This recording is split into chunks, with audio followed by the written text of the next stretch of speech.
Hello everyone, আমি পায়েল। আমার নতুন একটি ভিডিওতে সবাইকে এত এত ভালোবাসা।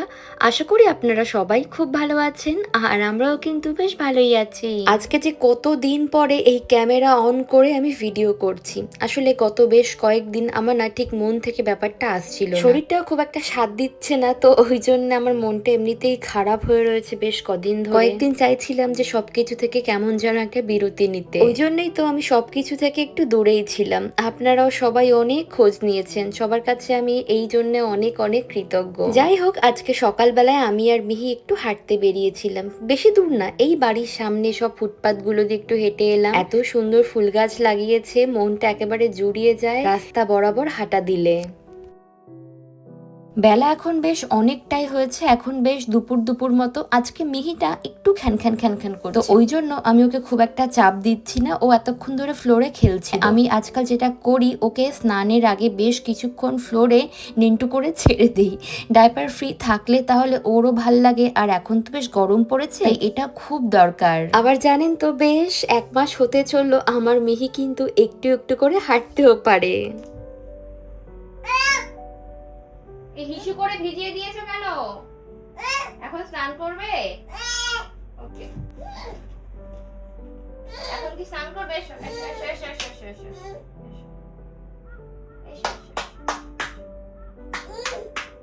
এসো এসো এসো এসো এসো।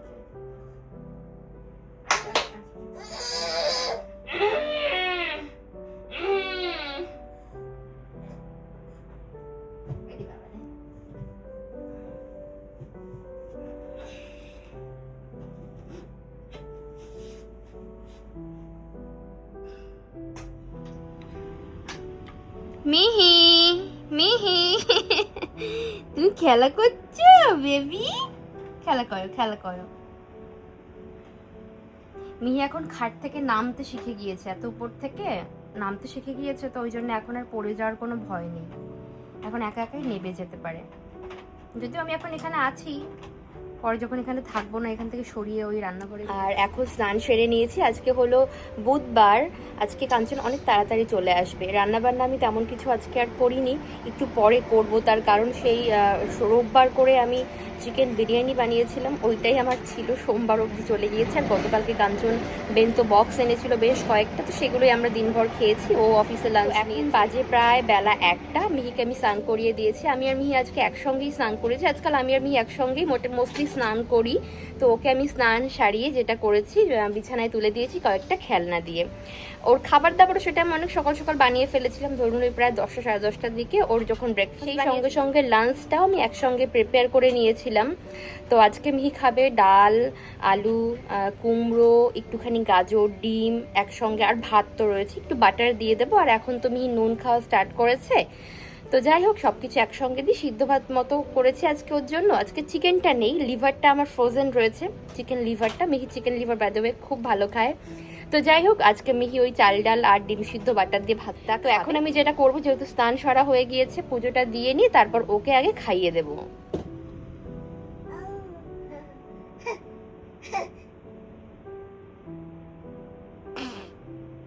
টাটা টাটা টাটা, উন করে যাতে করতে হয়। হ্যালো বলো, হ্যালো বলো, হ্যালো হ্যালো বলো, হ্যালো বলো, হ্যালো বলো। এই যে এই যে এই যে এই যে hello, hello papa, hello mission, hello বলো, বলো হ্যালো পাপা। আমার মিহির 1 বছর হয়ে গেল, এখনো কিন্তু ফুকলির দাঁত এলো না। এটা নিয়ে আমি বেশ কয়েকদিন আগে খুব চিন্তায় ছিলাম, তবে ডক্টর বললে এগুলো নিয়ে একদম চিন্তা করার দরকার নেই, 2-3 মাসের মধ্যে আশা করা যায় ওর দাঁত চলে আসবে। মাঝে মাঝে আমার যে কি ক্লান্ত লাগে, আর আমার শরীরটাও গত 1-1.5 মাস হলো খুব একটা ভালো নেই। আমি প্রথম দিকে খুব একটা কিছু রিয়েলাইজ করতে পারিনি, পরে থেকে টের পেলাম যে না, শরীরটা সত্যি খারাপ, খুব উইক হয়ে গেছি, প্রেশার খুব আপ ডাউন করে, সব মিলিয়ে একেবারে নাজেহাল অবস্থা। ওই জন্য কয়েকদিনের জন্য আমি খুব একটা ভিডিও করি, বিরতি নিয়েছিলাম বলতে পারেন। তো মিহি আজকে প্রচন্ড আমাকে একেবারে হাঁসফাঁস করে তুলছে। এখানে আমি সবজি রান্না করবো ভেবেছিলাম, কিন্তু শাক আজকে বাড়িতে নেই, তাই সয়াবিন করছি আর আলু পোস্ত বানাচ্ছি, কারণ আলু পোস্ত হলে কটা ভাত আমি শান্তি করে খেতে পারবো। আর পাতলা করে মসুর ডাল বানাচ্ছি, যেহেতু বেশ গরম পড়েছে। তো যাই হোক, রান্না বান্না শুরু করে দিয়েছি, টুকটুক করে এবার করে নিয়ে তাড়াতাড়ি করে খাবারটা, 3 বেলা যেহেতু আমি ওষুধ খাচ্ছি, তো 3 বেলা সকালেরটা খাওয়া হয়ে গিয়েছে, দুপুরেরটা এখনো বাকি, তাই ঝটপট করে ভাতটা খেয়ে আমাকে ওষুধটা খেতে হবে, তাই রান্নাটাও আমাকে তাড়াতাড়ি সারতে হচ্ছে। আলু আমি বেশ কয়েকটা বের করে নিয়েছি, একবারে সমস্ত আলুগুলোর খোসা ছাড়িয়ে নিয়ে দুরকম ভাবে আলুগুলো কেটে নিচ্ছি। প্রথম যেটা কাটছি এটা হলো ওই সয়াবিন কারি বানাবো, সয়াবিন ওদিকে সিদ্ধ হতে বসিয়েছি, আর এই ফাঁকে আলুগুলো বেশ ডুমো করে কেটে নিচ্ছি। একটু ছোট বড় মাঝারি সাইজেরই করলাম, চেষ্টা করেছি সয়াবিন আর আলুগুলো একই সাইজের কাটতে, যাতে দেখতে সুন্দর লাগে। এই যে প্রায় 1 সপ্তাহ মতো আগে কাঞ্চন মাসকভারি বাজার করতে গিয়েছিল, তখন এই সয়াবিনগুলো নিয়ে এসেছে। বহুদিন পরে এই যে আমাদের দেশের মতো দেখতে সয়াবিনগুলো বাড়িতে এলো। এই আমাদের দেশীয় সয়াবিন আর এদেশে যে সচরাচর সয়াবিনগুলো পাওয়া যায়, দুটোর মধ্যে পার্থক্য বেশ অনেকখানি। বলতে পারেন আকৃতির পার্থক্য তো রয়েছে, সেই সাথে এখানকার সয়াবিনগুলো একটু বেশি নরম, আর সেই সাথে বেশ বড় বড় ফুলে একেবারে ডুমো ডুমো হয়। স্বাদের দিক দিয়ে যে অনেক পার্থক্য আছে এমনটাও না, তবে এখানকার গুলো যেহেতু একটু বেশি নরম, তাই মশলাপাতি ভালো করে ঢুকতে পারে, যেই কারণে খেতে একটু ভালোই লাগে। যাই হোক, পাতলা করে মুসুর ডাল আজকে এই যে জাপানিজ প্লাম বা উমে বসি যেটাই বলুন না কেন, এইগুলো দিয়ে আমি বানাচ্ছি। এই যে জুন জুলাই আগস্ট সেপ্টেম্বর পর্যন্ত এরকম উমে আর টমেটো দিয়ে টক ডাল আমাদের বাড়িতে কিন্তু প্রায়শই হবে। বাড়িতে যাওয়ার সময় জানেন তো, 2 বাড়ির জন্য এরকম উমে বসি আমি প্রচুর নিয়ে যাই, সবাই খুব আনন্দ করে খায়, আর সত্যি বলতে এটা খেতেও ভীষণ টেস্টি। এদিকে সয়াবিনের মশলাটাও কষা হচ্ছে, ওইদিকে আমার মিহি কি করে চলুন তো একটু দেখে আসি গিয়ে। মিহি চান,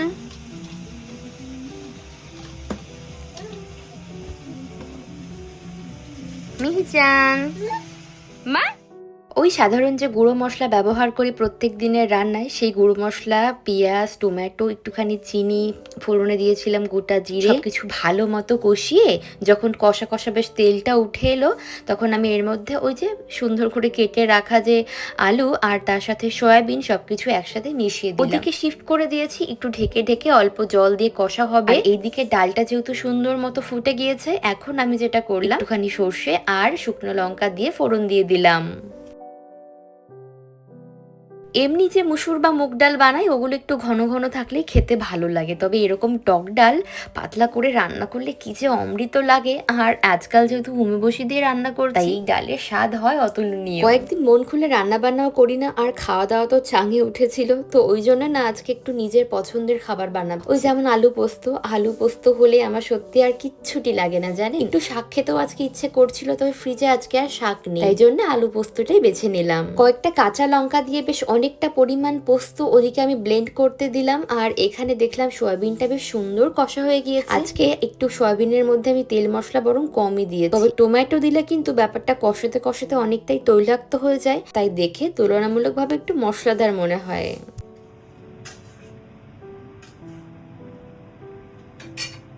ক্রিবের মধ্যে থেকে মিহি একটু খেলা করছিল, তখন হয়তো পটি করে দিয়েছে, তো আমি সেটা খেয়াল করিনি, তো কান্নাকাটি করছিল। পরে দেখলাম যে না, পরিষ্কার করে দেওয়ার পর ও কিছুতেই আর ক্রিবে যাবে না, তাই এমন ভাবে ওকে আমি কোলে করে ছুরি দিয়ে, এক হাতে ছুরি দিয়ে ধনেপাতাগুলো কুচি কুচি করে কেটে নিই। মাঝে মাঝে না আমার ভীষণ ক্লান্ত মনে হয় জানেন নিজেকে, তড়িঘড়ি করে ভাবি সমস্ত কাজ করব, কিন্তু ওই যে মিহিকে ধরতে গিয়ে, মিহিকে পরিষ্কার করতে গিয়ে আমার 1 মিনিটের কাজ মনে হয় 10 মিনিট লাগে শেষ করতে। যাই হোক, আজকে সয়াবিনটা না আমি কষা কষা করে রান্না করছি, যেটুকু ঝোল দেখছেন, পরে এটা শুকিয়ে গেলে বা ঠান্ডা হয়ে গেলে আরো কমে যাবে। ধনেপাতা কুচি ছড়িয়ে দিয়ে আমি রান্নাটা শেষ করে নেব। সবার অভিজ্ঞতা বা জার্নি সবই তো আর একরকম হয় না, তবে আমি বলতে পারি আমার মেয়ে কিন্তু বেশ শান্ত। 2-1 দিন একটু ঝামেলা তো করবেই, ছোট মানুষ, কথা যেহেতু বলতে পারে না এখনো, তাই জন্যেই কান্নাকাটি করে ঘ্যান ঘ্যান করে বোঝায় যে মা আমার ভালো লাগছে না।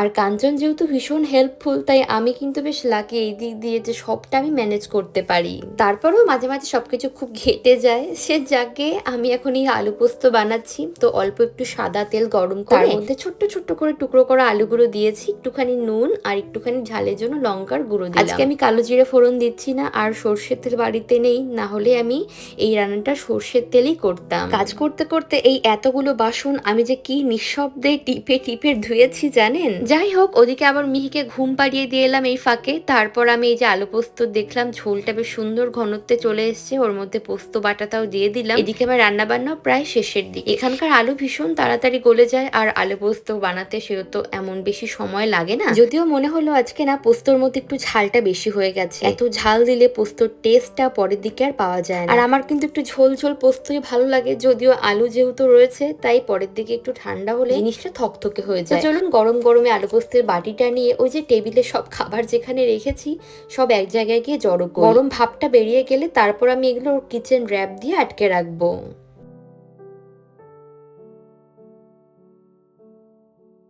এখন বাজে বিকেল 5টা, জাস্ট আমার রান্না বান্না শেষ হলো। মিহি আজকে আমাকে ভীষণ নাজেহাল করে দিয়েছে, জ্বালিয়েছে সেটা আমি বলবো না, তার কারণ আমি জানি জ্বালানো কথাটা অনেকে আপনারা পছন্দ করেন না। তো যাই হোক, নাজেহাল করিয়ে দিয়েছে। আর রান্না বান্না করলাম আজকে অনেকদিন পরে, ভালো মন্দ একটু রান্না করলাম। গত বেশ 2 সপ্তাহ মতো খুব একটা রান্নাবান্না আমি করিনি। একদিন মাঝখানে বিরিয়ানি বানিয়েছিলাম, সেটা দিয়ে 3 দিন চলেছে। তো যাই হোক, আজকে শরীরটা একটু ভালো লাগছে, তো ওই জন্যে আমি রান্নাবান্না করলাম। এখন খাওয়া দাওয়া করবো। সকাল থেকে কিচ্ছু খাওয়া জোটেনি জানেন। সকালের ওষুধটা তো খেয়েছিলাম, কিন্তু ওই দুপুরবেলার ওষুধটা স্কিপ করে গিয়েছি, যেহেতু খাওয়া দাওয়া হয়নি, রান্নাও হয়নি।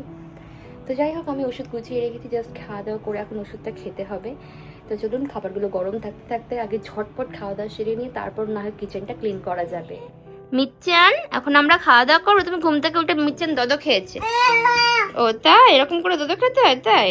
সেই তোমার হাতে কি দেখে দেখি ছচা খাচ্ছ? ছচা খাও খাও খাও খাও খাও খাও, ছচা খাও, ছচা খাও, ফুকলি ছচা খাও। মেয়ের যখন ওই 7 মাস মতো বয়স, তখন না আমার ওয়েট অনেক বেড়ে গিয়েছিল, প্রায় 6 কেজির মতো ওয়েট আমি বাড়িয়ে ফেলেছিলাম। জানি না কিভাবে কিভাবে এমন হলো, তবে লাস্ট কয়েকদিন ধরে আমি বেশ কয়েকটা কমেন্ট পাচ্ছি যে কিভাবে আমি রোগা হলাম বা কি দিয়ে। সত্যি বলতে এইটুকু একটা পুচকে বাচ্চাকে একা হাতে মানুষ করা তো চারটেখানি কথা না। সারাদিন যা ছুটতে হয়, সমস্ত কাজ একা করতে হয়, সেই কাজে কাজেই মনে হয় আমি রোগা হয়ে যাচ্ছি। তবে আমি মিথ্যে বলবো না, প্রায় লাস্ট 5 মাস ধরে আমি কিন্তু খাবারের পরিমাণের দিকেও বেশ নজর দিচ্ছি।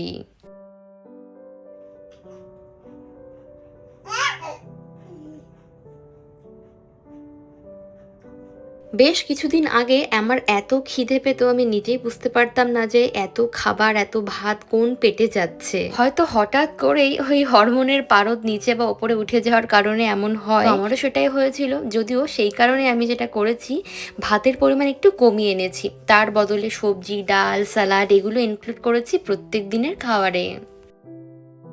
আমি লক্ষ্য করলাম ভাতের পরিমাণ কমিয়ে দিলেই অনেকখানি পেট আর শরীরের অনেক জায়গার চর্বি কমতে থাকে। যদিও আমরা মানুষগুলো যেমন ভিন্ন, তাই প্রত্যেকের শরীরও অনেকখানি আলাদা, তাই সবার ক্ষেত্রে ব্যাপারটা নাও প্রযোজ্য হতে পারে। মেয়েকে হাই চেয়ারে উঠিয়ে দিয়েছিলাম, হাতে একটু শশা আর কয়েকটা ভাতের দানা দিয়েছিলাম, ওই খেতে খেতে একটুখানি ও খেলো।